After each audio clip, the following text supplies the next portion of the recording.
खाली ये बिल क्या बात करता है, किस तरह से वक्फ बोर्ड की प्रॉपर्टीज को हड़पना, किसको वक्फ बोर्ड को कमजोर कैसा करना, वक्फ बोर्ड को किस तरह से पूरा न्यूट्रलाइज करना, उसके बारे में बात करता है। हमारी हुकूक की धज्जियां उड़ाई जा रही है, जो गैर आईनी है, गैर जमहूरी है। ये सारे मामले बताते हैं कि हुकूमत अपना मुकम्मल वर्चस्व इस पे कायम करना चाहती है, कंट्रोल कायम करना चाहती है, और इसकी हम सख्त से सख्त मजम्मत करते हैं। देखिए, झूठ, नफरत और बर्बरियत के जुल्म पर आप कितनी बड़ी भी इमारत बनाएंगे, वो ज़्यादा दिन तक टिकने वाली नहीं है। और टीडीपी और जेडीयू, आप लोग याद रखें, जिस तरीके से बीजू जनता दल के साथ में और वाईएसआर कांग्रेस के साथ में जो हाल हुआ है, जो हश्र हुआ है, वही हश्र आपका आने वाले वक्त में होगा अगर आप ये बिल का साथ देंगे तो।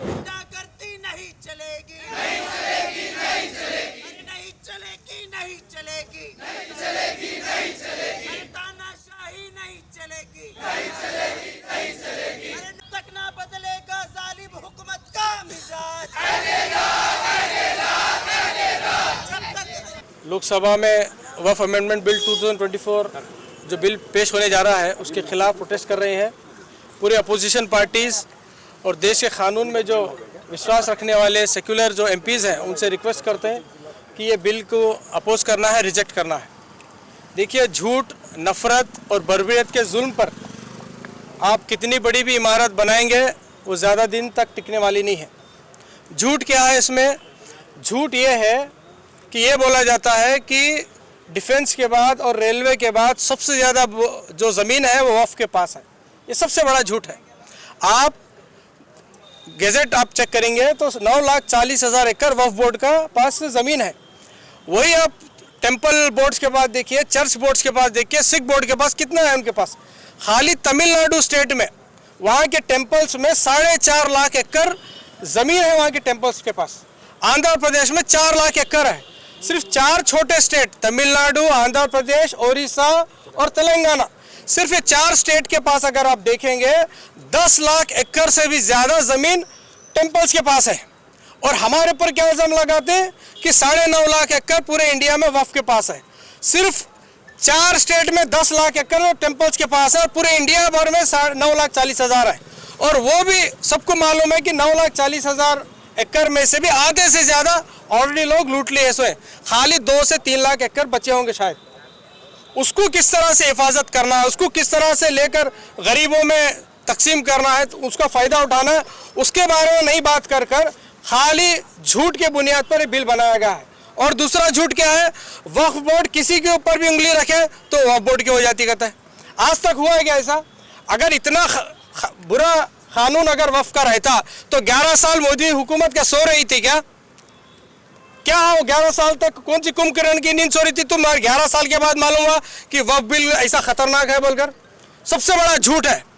ट्रिब्यूनल, वक्फ ट्रिब्यूनल में अगर कोई पार्टीज को अगर उनके हक में नहीं है तो हाई कोर्ट को भी जा सकते हैं, सुप्रीम कोर्ट को भी जा सकते हैं। प्रेजेंट बहुत सारे ऐसे केसेस हैं जो ट्रिब्यूनल, वक्फ ट्रिब्यूनल पास होने के बावजूद भी हाई कोर्ट में और सुप्रीम कोर्ट में रिव्यू के लिए गए है। लेकिन क्या झूठा है कि नहीं, वक्फ ट्रिब्यूनल जो फैसला करता है वो पूरा वही उसके वक्फ के सपोर्ट में फैसला करता होगा। ये झूठ के ऊपर इन्होंने डाले हैं। जुल्म क्या है? जुल्म यह है कि हम वक्फ बोर्ड को बचाने के लिए, मुसलमानों को बचाने के लिए, गरीब मुसलमानों को हक दिलाने के लिए ये बिल लाए बोल के बोल रहे हैं। लेकिन जब बिल आप पूरा पढ़ेंगे, कहीं भी गरीब मुसलमानों के फ़ायदे के लिए क्या भी बात नहीं करता है। खाली ये बिल क्या बात करता है, किस तरह से वक्फ बोर्ड की प्रॉपर्टीज़ को हड़पना, किसको वक्फ बोर्ड को कमज़ोर कैसा करना, वक्फ बोर्ड को किस तरह से पूरा न्यूट्रलाइज करना, उसके बारे में बात करता है। और जिस तरह से मुसलमान की जो मस्जिद है, मदरसे है, खानका है, उसको प्रोटेक्ट करने के लिए एक बोर्ड बनाई गई है। वक्फ बोर्ड के नाम पे एक ज़मीन भी उनके नाम पे नहीं है। वक्फ बोर्ड की पूरे इंडिया की वक्फ बोर्ड के आलम खाली एक स्टैट्यूटरी बॉडी है जो ऑर्गेनाइज मैनेजमेंट करने के लिए एक बोर्ड है। वक्फ बोर्ड के नाम पे कोई प्रॉपर्टी रजिस्टर्ड नहीं है। वक्फ बोर्ड ओनर नहीं होती। झूठ क्या लगा है कि वक्फ बोर्ड ओनर है, वक्फ बोर्ड इतने लाख एकड़ है, वो किसके नाम पे भी ज़मीन है? वो अल्लाह के नाम पे दी गई जो ज़मीन है, अल्लाह उसका ओनर है, वक्फ बोर्ड उसका ओनर नहीं है। इस तरह से झूठ, इस तरह से बर्बरियत बनाकर पूरे देश भर को, मुल्क को बेवकूफ़ बनाकर ये बिल लाया जा रहा है। आज नहीं तो कल ये झूठ का हांडी है, ये फूटने वाली है। ज़्यादा दिन तक जुल्म और बर्बरियत के ऊपर जो ये लोग महल बनाने की कोशिश कर रहे हैं। ये ज़्यादा दिन तक चलेगा नहीं।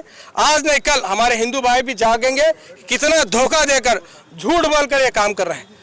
कर्नाटक में हिंदू एंडोमेंट टेम्पल एक्ट है, जिसमें क्लियरली है कि नॉन हिंदूज कमेटी में नहीं रह सकते, और हम लोग चाहते भी नहीं कि मुसलमान हिंदू के टेम्पल कमेटी में जाए, हमारा काम ही नहीं है वहाँ पर। लेकिन किस तरह से हमारी मस्जिद कमेटी में, मदरसे कमेटी में हिंदू के मानने वालों को आप वक्फ बोर्ड की कमेटी में लाते हैं? इलॉजिकल है। ना सिख बोर्ड में आप नॉन सिख को रख सकते हैं, ना क्रिश्चियन बोर्ड में आप नॉन क्रिश्चियंस को रख सकते हैं। जिनकी मदरसा है, जिनका प्रॉपर्टी है, वो लोग ही उनको, ये हमारा फंडामेंटल राइट्स है। लेकिन ये लोग क्या कर रहे हैं, हमारी जो कमेटी है उसमें हिंदूज को भी शामिल करने की कोशिश कर रहे हैं। तो ये सब चीज़ें देखकर जो 14 अमेंडमेंट से जो लाने की कोशिश कर रहे हैं, social democratic party of India, क्या पूरा देश जो कॉन्स्टिट्यूशन पे, सेक्युलरिज्म पे विश्वास रखता है, हम इसको रिजेक्ट करते हैं। आज social democratic party of India Gulbarga में डीसी ऑफिस के सामने जो एहतजाज रखा गया, जो प्रोटेस्ट रखा गया, आज लोकसभा के अंदर जो वक्फ अमेंडमेंट बिल दोबारा से टेबल किया जा रहा है, जिसमें हमारे हुकूक की धज्जियाँ उड़ाई जा रही है, जो गैर आइनी है, गैर जमहूरी है और गैर कानूनी तरीके से उसको पेश किया जा रहा है। हमारा मानना है कि ये मुल्क के अंदर भेदभाव पैदा करके राजनीति करना छोड़ करके मुल्क की तरक्की के लिए सोचा जाए, बल्कि ये सोचने की बजाय भेदभाव पैदा करके अपनी सियासी रोटियों को सेक करके ज़ातों कौमों के अंदर भेदभाव पैदा करना, उन्नति से दूर रखना, ये गैर आइनी है, गैर क्या कहेंगे, गैर सियासी तरीक़ा है, जो सियासी एथिक्स में भी नहीं है, पॉलिटिकल एथिक्स में भी नहीं है।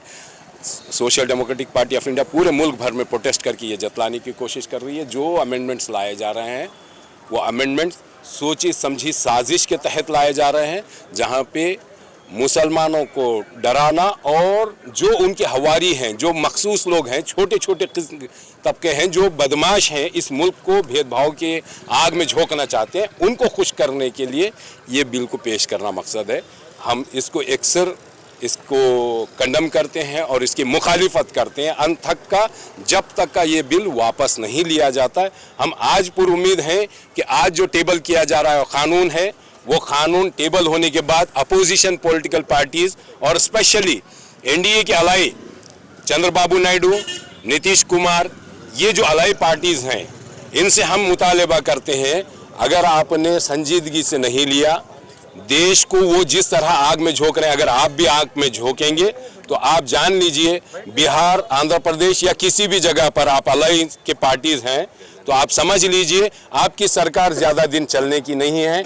ये टर्म में जितना हो सकता आप चला लीजिए, लेकिन मैं ये कहता हूँ कि देश के हित में भी नहीं है और पॉलिटिकल एथिक्स में भी नहीं है। हम चाहते हैं कि आप लोग इसको अपोज करें और कंडेम करें और इस बिल को रिजेक्ट करते हुए इस देश के नागरिकों का साथ दें। आज जो एसडीपीआई की जानिब से ये प्रोटेस्ट कॉल किया गया था वक्फ अमेंडमेंट बिल 2024 की मुखालिफत में, हम बहैसियत गुलबर्गा के शहरी और ज़िम्मेदार की हैसियत से यहाँ पर शरीक हुए हैं।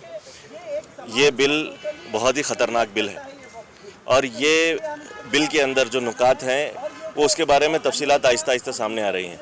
लेकिन जो बीजेपी हुकूमत और एनडीए की जो हुकूमत है, अब वो बीजेपी की हुकूमत बन गई है, वो जो बिल लेकर आई है उसके अंदर एक ख़तरनाक बात ये कही जा रही है, एक हैरतअंगेज़ बात ये कही जा रही है कि ये गरीबों और औरतों के लिए है। भाई गरीबों और औरतों के लिए आपके पास कोई स्कीम नहीं है हुकूमत की जानिब से कि उनको पैसा, उनको मदद के लिए किस तरीके से आप जो है पैसा फराहम करेंगे।